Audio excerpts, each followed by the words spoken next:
Hi friends, welcome to Radhamma వంటలు. Summer season అయిపోవస్తుంది కదా, మరి వడియాలు పట్టుకున్నారా?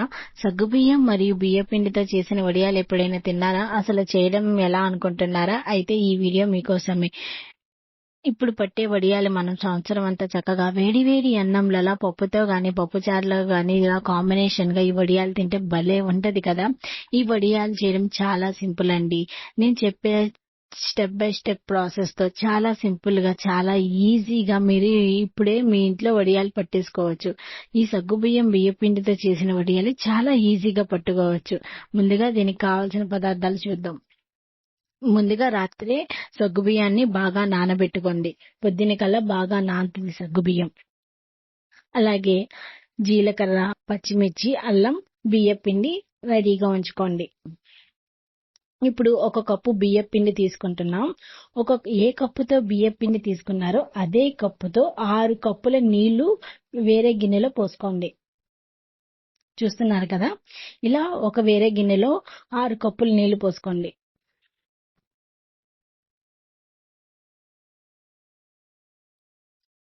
ఇప్పుడు ఈ 6 కప్పులు పోసుకున్నాం కదా, ఈ గిన్నెలోనే బాగా నానిన సగ్గుబియ్యం కూడా వేసేసుకోండి. మనం రాత్రి నానబెట్టుకున్న సగ్గుబియ్యం వేసేసుకోండి. ఇప్పుడు ఒక కప్పు బియ్యం పిండి తీసుకున్నాం కదా, అందులో 2 కప్పులు నీళ్లు పోసుకోవాలి. ఒక కప్పు బియ్యం పిండిలో 2 కప్పులు నీళ్లు పోసుకుని వేరే గిన్నెలో 6 కప్పులు నీళ్లు పోసుకోవాలి. ఇదిగో చూస్తున్నారు కదా, 2 కప్పులు నీళ్లు పోసుకున్నాం. దీంట్లో బాగా కలుపుకోండి, ఉండలు లేకుండా పిండి మొత్తాన్ని బాగా కలుపుకోండి. ఇప్పుడు ఈ పెద్ద గిన్నెని స్టవ్ మీద పెట్టుకుని దాన్ని బాగా మరగనివ్వాలి. నీళ్లు బాగా మరగాలి. చూస్తున్నారు కదా, ఇలా బాగా నీళ్లు మరుగుతూ ఉండాలి. సగ్గుబియ్యం కూడా బాగా ఉడుకుద్ది అందులో.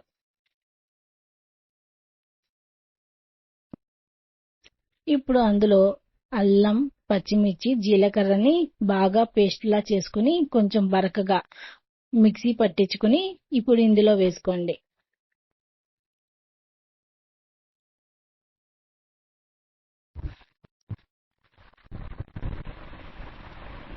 ఒకసారి మొత్తం కలుపుకోండి. రుచికి తగ్గట్టు ఉప్పు వేసుకోండి. మీ రుచికి ఎంత ఉప్పు కావాలో అంత ఉప్పు వేసుకోండి. ఒకసారి బాగా మొత్తం కలుపుకోండి. ఇప్పుడు మనం బియ్య పిండిలో 2 కప్పులు నీళ్లు పోసుకున్నాం కదా, బాగా కలుపుకొని ఇప్పుడు తిప్పుతూ పోసుకోవాలి. చూస్తున్నారు కదా, ఇలా తిప్పుతూ పోసుకోండి, లేకపోతే ఉండలు కట్టేస్తుంది. ఇలా తిప్పుతూ పోసుకుని తిప్పుతూనే ఉండండి, లేకపోతే అడుగంటేస్తా ఉంటది.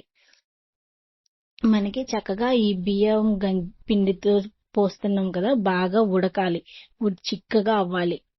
ఈ మిశ్రమం మొత్తం బాగా చిక్కగా అవ్వాలి. చూస్తున్నారు కదా, ఇలా పోసుకుని బాగా తిప్పుతూ ఉండండి. ఇది కొంచెం టైం పట్టుద్ది, బట్ ఇలా స్లోగా తిప్పుతూ ఉండండి. మనకి చిక్కగా దగ్గరికి రావాలి. ఒక అరగంట పాటు అలా చిక్కగా దగ్గరికి వచ్చే వరకు బాగా ఉడుకుతూ ఉంటే మనకు ఆ స్మెల్ తెలుసుద్ది. చూస్తున్నారు కదా ఎలా ఉడుకుతుందో. ఇలా తిప్పుతూనే ఉండండి.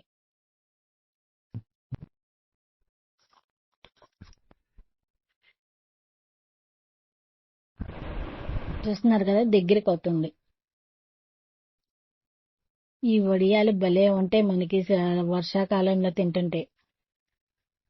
చూస్తున్నారు కదా, ఉడుకుతుంది, ఎలా పై బుడగలు వస్తున్నాయో. అలా మనం ఇలా కదుపుతూ ఉంటే మనకు ఆ చిక్కదనం తెలియాలి.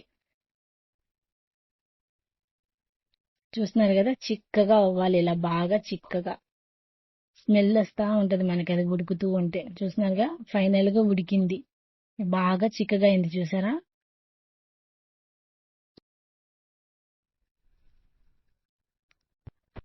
ఇప్పుడు స్టవ్ ఆఫ్ చేసేసి ఒక చీర మీద లేకపోతే ఇలా కవర్ మీద కొంచెం పల్చగా వేసుకోండి వడియాలు.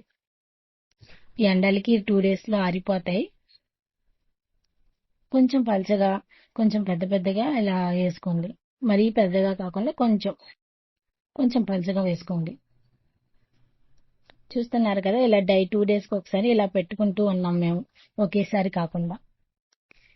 ఈవినింగ్ కల్లా సగం ఆరిపోయాయి. మీరే చూడండి కావాలంటే.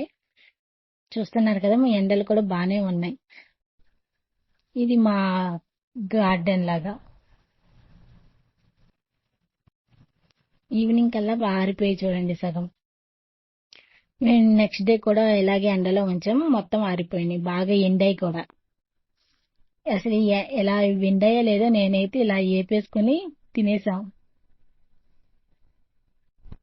చూస్తున్నారుగా, చాలా సింపుల్ గా ఇప్పుడే మనం మన ఇంట్లో వడియాలు చేసుకోవచ్చు. ఇలాంటి రుచికరమైన వంటల గురించి తెలుసుకోవాలంటే ఇప్పుడే మన ఛానల్ ని please like, share, subscribe friends. Thank you friends. Please ఒక లైక్, ఒక సబ్స్క్రైబ్ ఇవ్వండి. అలాగే మీరు కూడా మీ ఇంట్లో ఈ సగ్గుబియ్యం మరియు బియ్య పిండితో పట్టి వడియాలు టేస్ట్ ఎలా ఉందో కామెంట్స్ లో చెప్పండి. ఎలా ఉన్నాయో, ఎలా పట్టారో, ఎంత టైం పట్టిందో కూడా మీరు